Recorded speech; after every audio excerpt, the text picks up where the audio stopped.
To entertain, to surprise, to encourage people to come and see something different.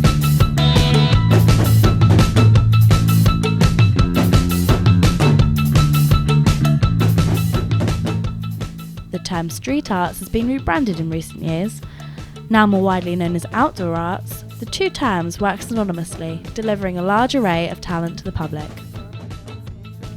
The term street art originated from the typical circus-type performance, traditionally featuring acts such as busking, escapology, acrobatics and juggling, the type of performance you might expect to see in Covent Gardens.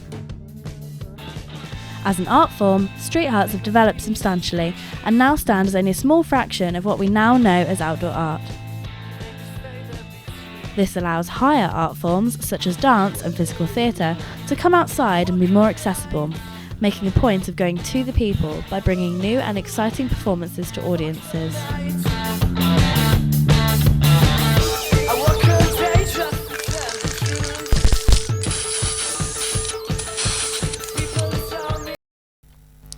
Artists have performed on the streets for the last 100 years, but do the public actually know what's considered to be a street art? I don't really know what street art is. Like Banksy and stuff like that? Isn't it like graffiti or something? Well, it's just where people go into town and just show their talents, really. Performances that are performed on the street. Isn't it like graffiti and stuff? And like rapping, just all that sort of cool stuff? Street art is like graffiti, Banksy maybe. Not too sure exactly. So, with the public's unknown knowledge of what street arts actually are, why do artists turn to the street to perform?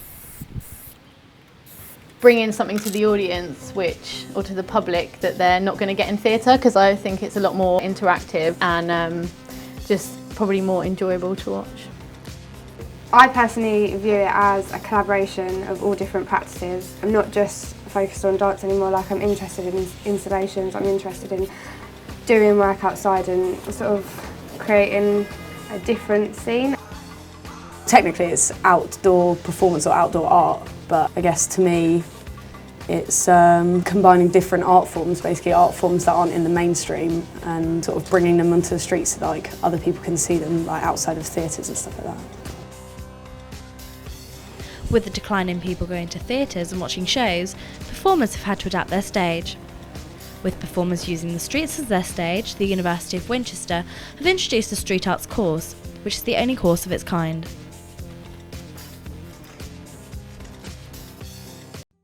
One of the misconceptions is that how can studying street arts be rigorous enough to give people certain transferable skills to operate in society?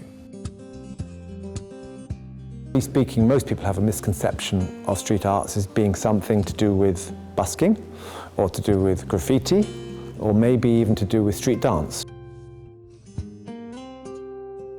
I suppose one of the misconceptions is that it's easy, that it's just something which you could just do anyway. What's the point? And that is a misconception, because street arts as a practice requires all the skills of performance and also production.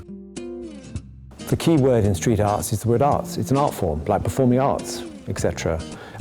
We use the street as a theatrical background, but we don't only just use the street as a theatrical background. These students are working indoors and outdoors. Street art students run their own burlesque club, for example, in the centre of Winchester.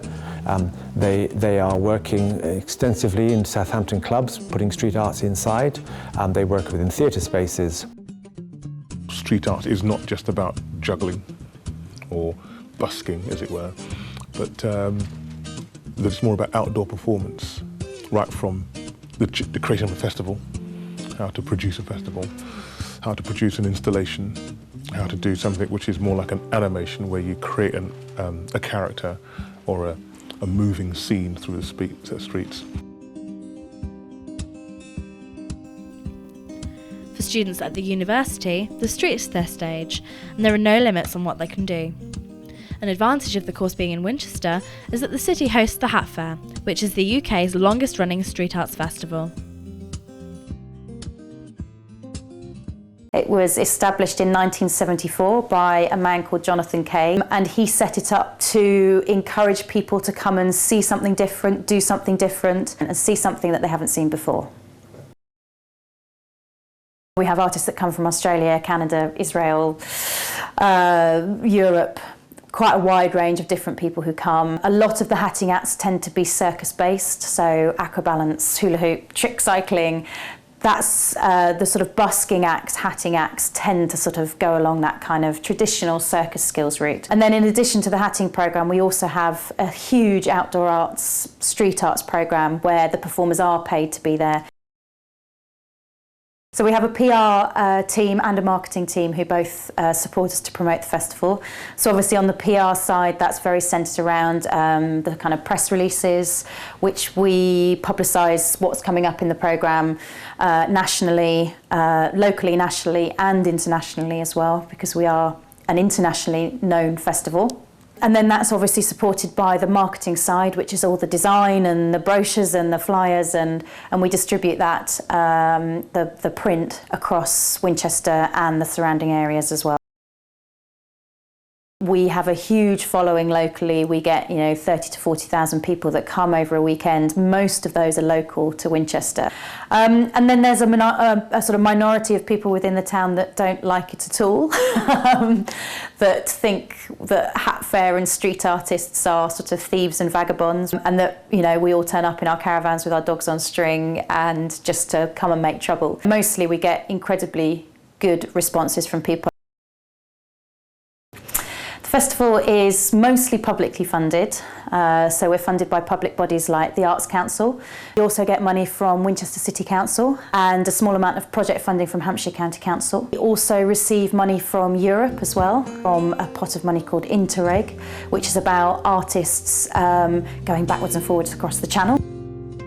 A lot of great performers have started out on the street. I think the Arts Council saw a trick and went, hold on a minute. This is fantastic, to create large-scale public events that reach thousands of people, rather than something which may only reach a few. Hat fair here, or you have street festivals around the country. A lot of the acts may come from Europe, and some of our acts go to Europe, so it's kind of a European enterprise. And also a lot of our quality acts travel abroad. So we, on the course, have developed links with Terrega in Spain. We've got links in France. We've now got links in Turkey. We encourage travel. We're encouraging the students to think about the European platform.